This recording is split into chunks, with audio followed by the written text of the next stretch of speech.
اور یقیناً آخرت کا اجر ان لوگوں کے لیے بہتر ہے جو ایمان لائے اور روش تقوی پر گامزن رہے۔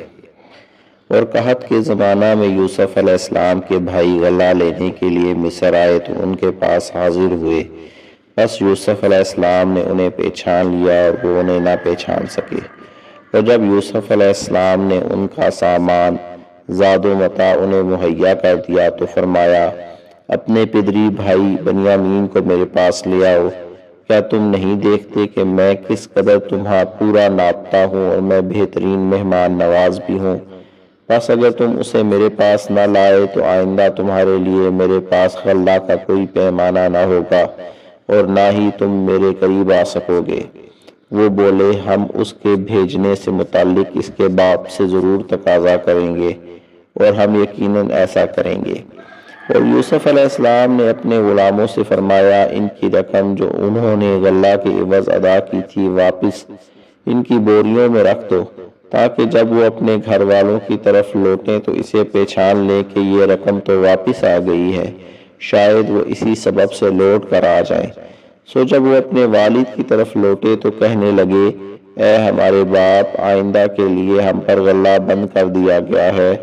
سوائے اس کے کہ ہم بنیامین ہمارے ساتھ جائے، بس ہمارے بھائی بنیامین کو ہمارے ساتھ بھیج دیں تاکہ ہم مزید غلہ لے آئیں اور ہم یقیناً اس کے محافظ ہوں گے۔ یعقوب علیہ السلام نے فرمایا، کیا میں اس کے بارے میں بھی تم پر اسی طرح اعتماد کر لوں جیسے اس سے قبل میں نے اس کے بھائی یوسف علیہ السلام کے بارے میں تم پر اعتماد کر لیا تھا؟ تو اللہ ہی بہتر حفاظت فرمانے والا ہے اور وہی سب مہربانوں سے زیادہ مہربان ہے۔ جب انہوں نے اپنا سامان کھولا تو اس میں اپنی رقم پائی جو انہیں لوٹا دی گئی تھی۔ وہ کہنے لگے، اے ہمارے والد گرامی، ہمیں اور کیا چاہیے؟ یہ ہماری رقم بھی ہماری طرف لوٹا دی گئی ہے اور اب تو ہم اپنے گھر والوں کے لیے ضرور ہی غلہ لائیں گے اور ہم اپنے بھائی کی حفاظت کریں گے اور ایک اونٹ کا بوجھ اور زیادہ لائیں گے، اور یہ غلہ جو ہم پہلے لائے ہیں تھوڑی مقدار میں ہے۔ یعقوب علیہ السلام نے فرمایا، میں اسے ہرگز تمہارے ساتھ نہیں بھیجوں گا یہاں تک کہ تم اللہ کی قسم کھا کر مجھے پختہ وعدہ دو کہ تم اسے ضرور میرے پاس واپس لے آؤ گے، سوائے اس کے کہ تم سب کو کہیں گھیر لیا جائے یا ہلاک کر دیا جائے۔ پھر جب انہوں نے یعقوب علیہ السلام کو اپنا پختہ عہد دے دیا تو یعقوب علیہ السلام نے فرمایا، جو کچھ ہم کہہ رہے ہیں اس پر اللہ نگہبان ہے۔ اور فرمایا، اے میرے بیٹو، شہر میں ایک دروازے سے داخل نہ ہونا بلکہ مختلف دروازوں سے تقسیم ہو کر داخل ہونا، اور میں تمہیں اللہ کے امر سے کچھ نہیں بچا سکتا کہ حکم تقدیر صرف اللہ ہی کے لیے ہے اور میں نے اسی پر بھروسہ کیا ہے اور بھروسہ کرنے والوں کو اسی پر بھروسہ کرنا چاہیے۔ اور جب وہ مصر میں داخل ہوئے جس طرح ان کے باپ نے انہیں حکم دیا تھا، اور وہ حکم انہیں اللہ کی تقدیر سے کچھ نہیں بچا سکتا تھا مگر یہ کہ یعقوب علیہ السلام کے دل کی ایک خواہش تھی جسے اس نے پورا کیا، اور اس خواہش کو تدبیر کو لغو بھی نہ سمجھنا۔ تمہیں کیا خبر، بے شک یعقوب علیہ السلام صاحب علم تھے، اس وجہ سے کہ ہم نے انہیں علم خاص سے نوازا تھا، مگر اکثر لوگ ان حقیقتوں کو نہیں جانتے۔ اور جب وہ یوسف علیہ السلام کے پاس حاضر ہوئے تو یوسف علیہ السلام نے اپنے بھائی بنیامین کو اپنے پاس جگہ دی، اسے آہستہ سے کہا، بے شک میں ہی تیرا بھائی یوسف ہوں، بس تو غم زدہ نہ ہو ان کاموں پر جو یہ کرتے رہے ہیں۔ پھر جب یوسف علیہ السلام نے ان کا سامان مہیا کر دیا تو شاہی پیالہ اپنے بھائی بنیامین کی بوری میں رکھ دیا۔ بعد ازاں پکارنے والے نے آواز دی، اے قافلہ والو، ٹھہرو، یقیناً تم لوگ ہی چور معلوم ہوتے ہو۔ اور وہ ان کی طرف متوجہ ہو کر کہنے لگے، تمہاری کیا چیز گم ہو گئی ہے؟ وہ درباری ملازم بولے، ہمیں بادشاہ کا پیالہ نہیں مل رہا، اور جو کوئی اسے ڈھونڈ کر لے آئے اس کے لیے ایک اونٹ کا غلہ انعام ہے، اور میں اس کا ذمہ دار ہوں۔ وہ کہنے لگے، اللہ کی قسم، بے شک تم جان گئے ہوگے ہم اس لیے نہیں آئے تھے کہ جرم کا ارتکاب کر کے زمین میں فساد برپا کریں، اور نہ ہی ہم چور ہیں۔ وہ ملازم بولے، تم خود ہی بتاؤ کہ اس چور کی کیا سزا ہوگی اگر تم جھوٹے نکلے۔ انہوں نے کہا اس کی سزا یہ ہے کہ جس کے سامان سے وہ پیالہ برآمد ہو وہ خود ہی اس کا بدلہ ہے، یعنی اسی کو اس کے بدلہ میں رکھ لیا جائے۔ ہم ظالموں کو اسی طرح سزا دیتے ہیں۔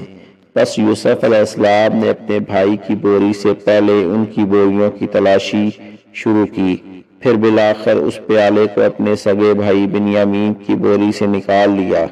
یوں ہم نے یوسف علیہ السلام کو تدبیر بتائی، وہ اپنے بھائی کو بادشاہ مصر کے قانون کی روح سے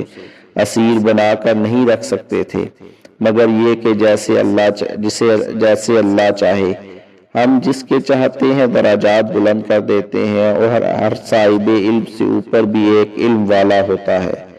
انہوں نے کہا اگر اس نے چوری کی ہے تو یہ کوئی تعجب نہیں، بے شک اس کا بھائی یوسف بھی اس سے پہلے چوری کر چکا ہے۔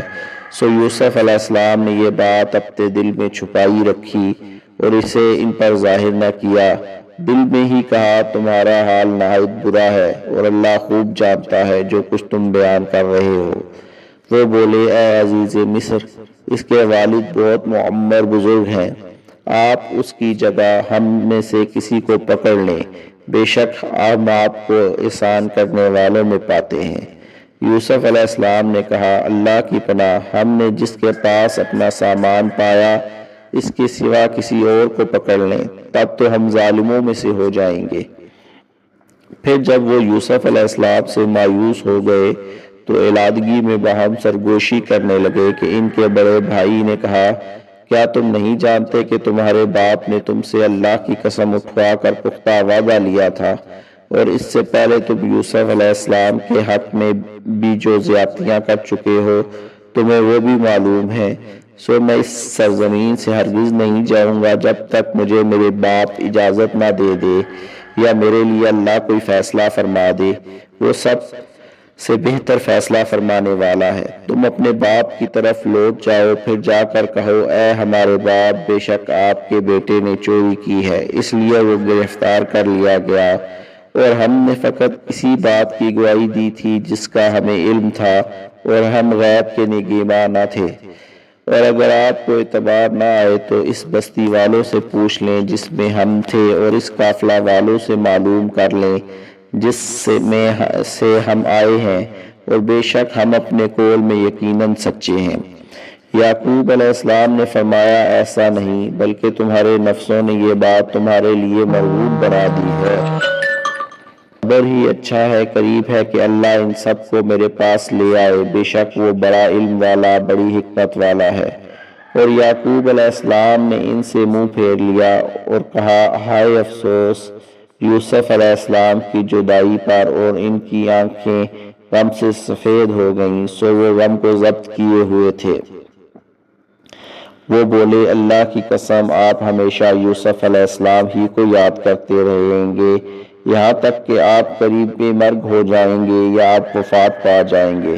انہوں نے فرمایا میں تو اپنی پریشانیاں اور غم کی فریاد صرف اللہ کے حضور کرتا ہوں، اور میں اللہ کی طرف سے وہ کچھ جانتا ہوں جو تم نہیں جانتے۔